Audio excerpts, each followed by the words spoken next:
From UFOs to ghost and psychic powers, history is riddled with unexplained events. You can turn back now and learn the stuff they don't want you to know.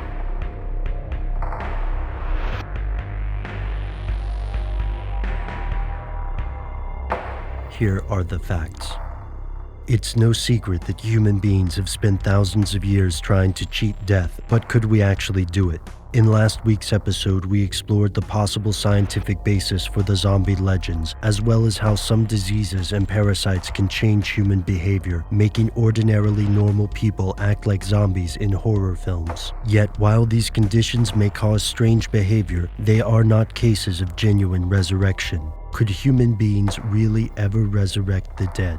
Here's where it gets crazy. We're closer now than ever before. Numerous clinically dead patients have been saved by doctors, and we've already managed to partially cheat death in animals. Researchers at the Safer Center for Resuscitation Research have conducted resuscitation experiments on dogs and managed to revive canines as long as 3 hours after the animals were declared clinically dead. And while we have yet to reanimate an entire human corpse, pieces of some corpses live on in others. Since the 1960s, the organs of recently deceased human beings have been successfully transplanted into living patients, and scientists have experimented with transplanting the entire heads of animals decades earlier. In the late 1930s, Soviet scientist Sergei Brukhonenko allegedly invented and used a device called an autojector to revive a dog's head after it was severed from the body. Footage purporting to show part of this experiment has circulated widely across the internet. Experts and skeptics doubt the veracity of the propaganda films showing this operation, but it is commonly accepted that doctors have managed to graft the heads of some animals, such as monkeys and dogs, onto other bodies. To date, this sort of grafting has not been performed on humans. At least, no one's admitting it. These operations only resurrect part of an organism. To bring an entire corpse back will need more than surgical procedures. For some, cryonics are the answer.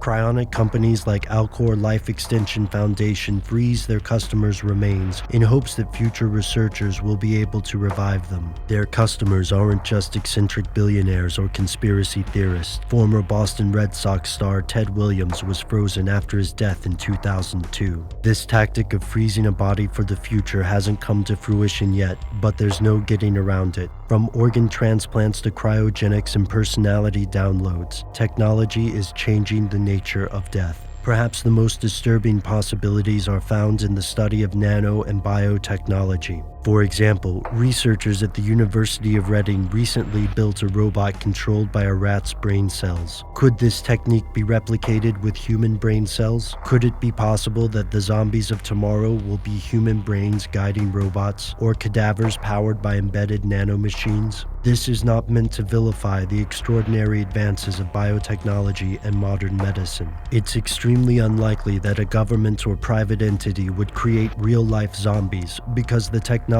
and the motivations to do so simply don't exist.